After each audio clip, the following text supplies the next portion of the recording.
याम साहब सिंधी शागिर तहरीक के मरकजी सरते याम साहब में सिंधी शागिर तहरीक के अगवान नसीम पल,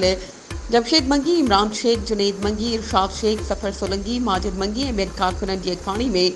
कराची जी यूनिवर्सिटी में KSP पॉलिसी के ख़ात्मे लाइ ऐं दाऊद यूनिवर्सिटी के 12 शागिर्दनि खे गैर कानूनी नेकाली फीस में वाधो, स्टिल ते कब्ज़ा, शागिर्द यूनियन ते पाबंदी ख़िलाफ़ सिंधी शागिर तहरीक तरफ़ां सॼी सिंध जियां जाम साहब प्रेस क्लब आॾो एहतजाजी मुज़ाहिरो कयो वियो।